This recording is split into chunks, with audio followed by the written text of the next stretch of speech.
नाज़रीन अस्सलामु अलैकुम वरहमतुल्लाहि वबरकातुहू। मैं आपका मेज़बान अली हिदायती और आप मेरे साथ देख रहे हैं प्रवास टीवी यूट्यूब चैनल।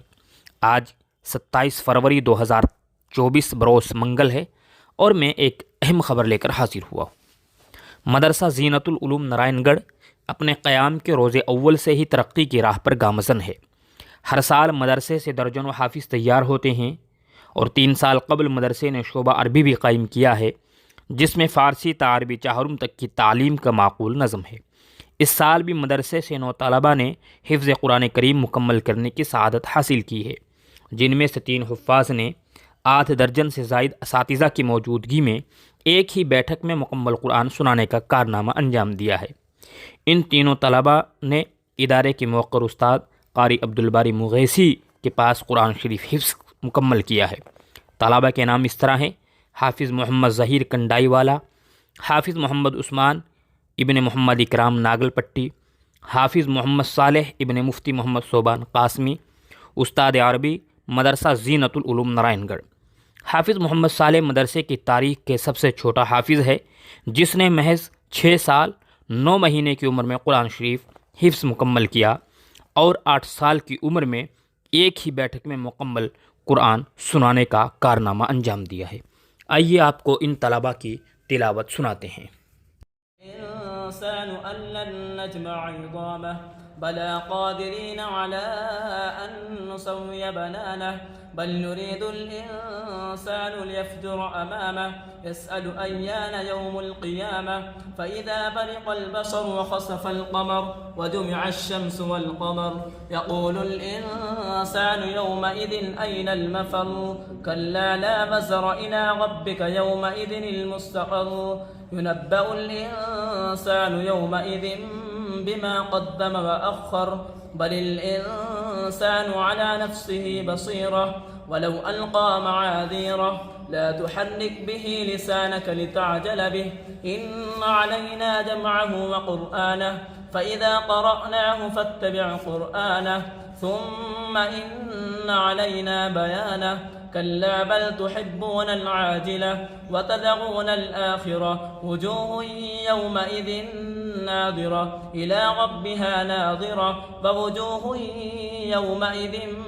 बासिरह तज़ुन्नु अन युफ़अल बिहा फ़ाक़िरह कल्ला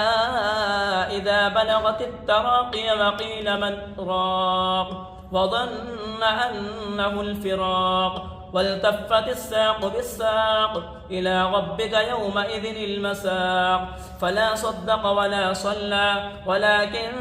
كذب وتولى سنلقي عليك قولا ثقيلا إن ناشئة الليل هي أشد وطئا وأقوم قيلا إن لك في النهار سبحا طويلا واذكر اسم ربك وتبتل إليه تبتيلا رب المشرق والمغرب لا إله إلا هو فاتخذه وكيلا واصبر على ما يقولون واهجرهم هجرا جميلا وذرني والمكذبين أولي النعمة ومهلهم قليلا إن لدينا أنكالا وجحيما وطعاما ذا غصة وعذابا أليما يوم ترجف الأرض والجبال وكانت الجبال كثيبا مهيلا إنا أرسلنا إليكم رسولا شاهدا عليكم كما أرسلنا إلى فرعون رسولا فعصى فرعون الرسول فأخذناه أخذا وبيلا فكيف تتقون إن كفرتم يوما يجعل الولدان شيبا السماء منفطر به كان وعده مفعولا إن هذه تذكرة فمن شاء اتخذ إلى ربه سبيلا إن ربك يعلم أنك تقوم أدنى من ثلثي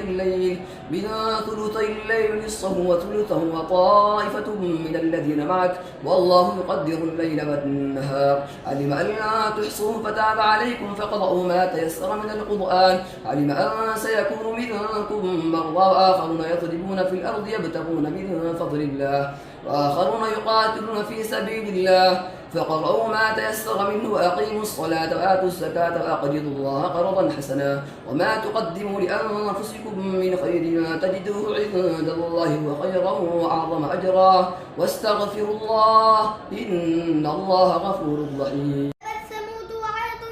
بالقارعة فأما ثمود فأهلكوا بالطاغية وأما عاد فأهلكوا بريح صرصر عاتية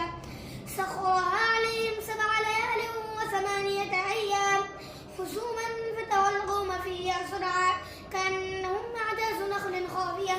فهل ترى لهم من باقية وجاء فرعون ومن قبله والمؤتفكات بالخاطئة